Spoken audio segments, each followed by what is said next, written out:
I was told I had to work in my brother's vineyards. I was told I had dark, ugly, black skin. I was told that I was unlovable. I was told that I would have kids, and that would make me valuable.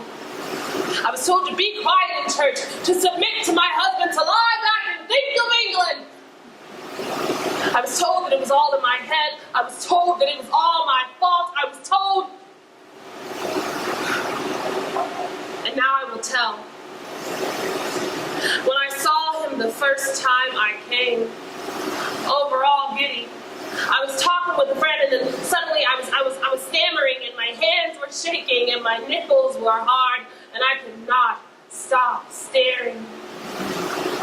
When he spoke to me the first time, I kept looking down at my shaking knees, knowing that he couldn't possibly find me pleasant to look at, but he lifted my chin with one finger, and he saw me in a way that no one else ever has. I mean, he really saw me. What did he see? He said that I was more beautiful than a flock of goats on a hillside. More sweet than persimmons dipped in honey, more elegant than the Temple Mount itself. He said, she's a brick. He compared my breasts to baby sheep nursing at their mother's side. He said that my heart was bigger than the Jerusalem marketplace, that my mind was sharper than the rocks on the shore which tear up the hulls of boats, that my ass was rounder than melons, and how he wanted to take a bite. He could see all of this in me when I am at best average. He saw me, and he loved me, and I saw him, and I loved him. We devour each other with our eyes. When we see each other around town from yards and yards away, we cannot resist seeing. We cannot resist knowing. And I know that last night we spoke of philosophy and the nature of God, and politics and farming, and of birds and bees, and we spoke of our deepest fears and our darkest fantasies. And we touched each other. We removed each other's clothing slowly, achingly slowly, fingers touching the curves of throats like a curved spoon dipped in the custard, fingers circling wrists vulnerable as newborn puppies, fingers caressing thighs open like a book revealing its secrets. And today, when we see each other around town, we know deeply what the other looks like underneath their clothes, how they respond to kisses and challenges, and we devour each other with more than our eyes. And yet, I cannot see him now, and so often I cannot find him.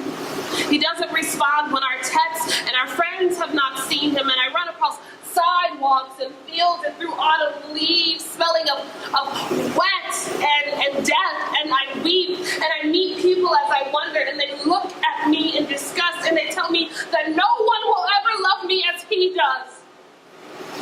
And they tell me to not speak up for myself, and they tell me to stop making a fool of myself, and they tell me to go home.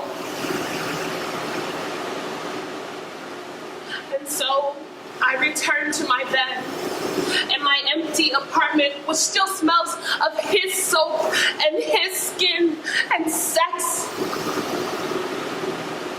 And I return to my shower, and I wash away the tears in the hot water, and I put lotion on my skin, and I put on my pajamas, just giving in to exhaustion. And I tell myself that tomorrow will be better. And I tell myself that tomorrow he will return. And I tell myself to go to sleep. Giving in to memories, I touch myself. And just when I'm on the edge of sleep, I think I hear him next to me. And I wake with a jolt, but he is not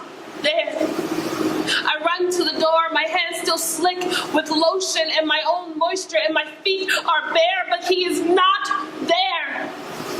And later,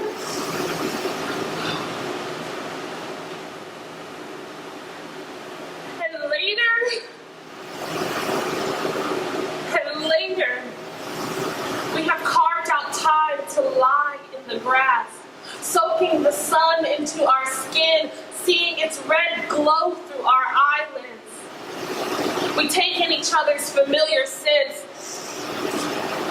nards and cloves and eucalyptus fill my nose and my heart. We hold hands, our only touch point, yet it speaks multitudes. I bask in my beloved's presence, and he in mine. And I tell him, many haters cannot quench your love for me. Many insults will not quench my joy in my own body, nor the ones I feel for you, my beloved. Many sorrows and many arguments cannot quench our commitment. Many wars cannot quench the spark of the divine, nor the hope of peace. Many waters cannot drown the fire of our love, nor can floods drown it.